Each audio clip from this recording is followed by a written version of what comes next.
नमस्कार दोस्तों, जय श्री जगन्नाथ। हम आ चुके हैं भगवान श्री कृष्ण की नगरी जगन्नाथपुरी में, जो कि 4 धामों में से एक है। और स्टेशन से निकलते ही हम ले लेते हैं एक होटल, जो मंदिर और बीच से कुछ ही दूरी पर होता है।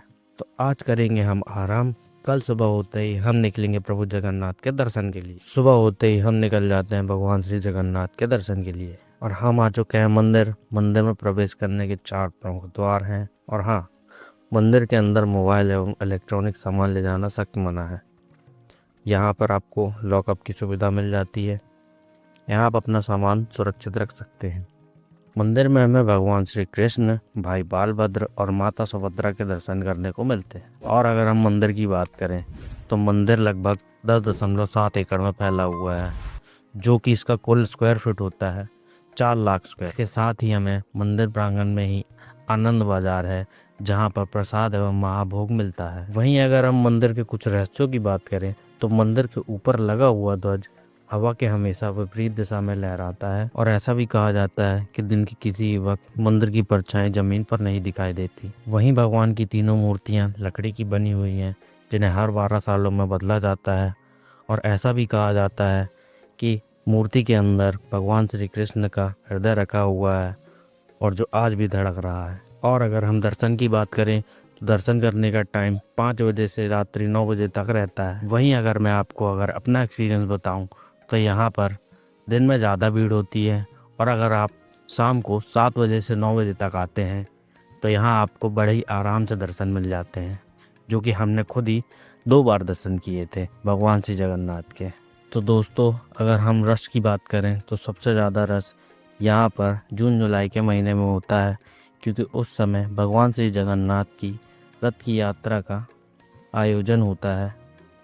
और आपने सुना ही होगा कि हमारे यहाँ की सबसे बड़ी यात्रा होती है। तो जगन्नाथ प्रभु के दर्शन करने के पश्चात हम निकल जाते हैं बेड़ी वाले हनुमान जी के मंदिर, जिसे दरिया महावीर भी कहा जाता है। एक अनोखा मंदिर है जहाँ हनुमान जी की मूर्ति जंजीरों बेड़ियों में बंधी हुई है। यह मंदिर चक्र तीर्थ रोड समुद्र तट के पास स्थित है। और माना जाता है कि भगवान जगन्नाथ ने स्वयं हनुमान जी को पुरी की रक्षा के लिए तैनात किया था और जंजीरों में बांधा। तो हनुमान जी के दर्शन करने के बाद हम आ जाते हैं वापस हमारे रूम पर। और अगले दिन सुबह हम निकल जाते हैं टूर एंड ट्रेवल एजेंसी, और हम वहाँ से ले लेते हैं ये वाला पैकेज।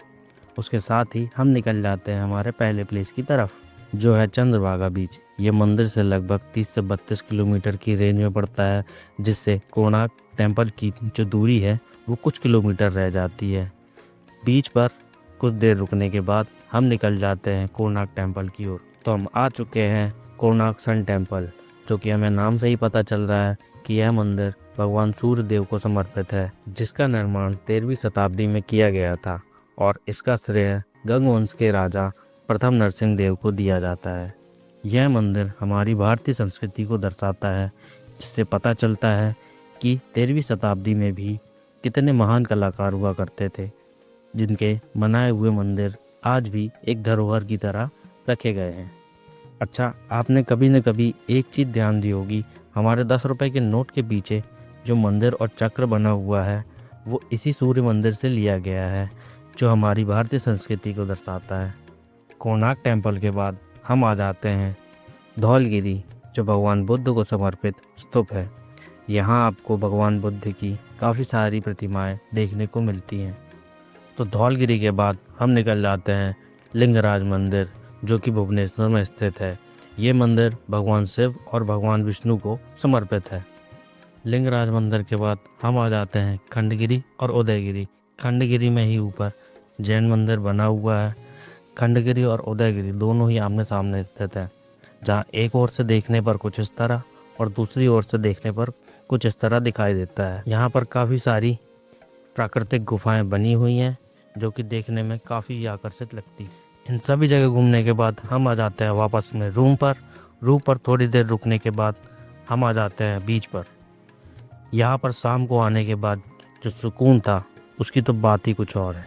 अगले दिन हम निकल जाते हैं चिल्का झील, जहाँ पहुँचने के बाद हमें यहाँ काफ़ी सारी बोट देखने मिल जाती है, जिसमें से एक बोट हमें मिलने वाली थी। बोट मिलने के बाद हम निकल जाते हैं आइलैंड, जो कि 2.5 से 3 घंटे का सफ़र होता है। लेकिन ये सफ़र कब निकल जाता है हमें पता ही नहीं चलता। तो फाइनली हम पहुंच जाते हैं आइलैंड, जो कि दिल को छू जाने वाली वाइब देता है। जैसे जैसे हम आइलैंड के अंदर आते हैं, यहाँ की खूबसूरती और बढ़ती जाती है। देखते ही देखते हम एक छोर से दूसरे छोर तक आ जाते हैं, जिसे देखने का नज़ारा ही कुछ अलग होता है। तो हमने कर ली यहाँ पर कुछ पिक्चर्स क्लिक। वहीं कुछ मछुआरे सीपियों से मोतियाँ निकाल कर बेच रहे थे, तो हमने भी यहाँ पर 2 मोतियाँ ले ली। और साथ ही हमें दिखाया गया यहाँ पर रेड क्रैब्स, जो कि देखने में ही बहुत खूबसूरत दिख रहे थे। इसके साथ ही हमारे जगन्नाथपुरी का टूर समाप्त होता है। तो मिलते हैं नेक्स्ट वीडियो में। और हाँ, अपने इस मुसाफिर दोस्त को सब्सक्राइब करना बिल्कुल मत भूलना। जय श्री जगन्नाथ दोस्तों।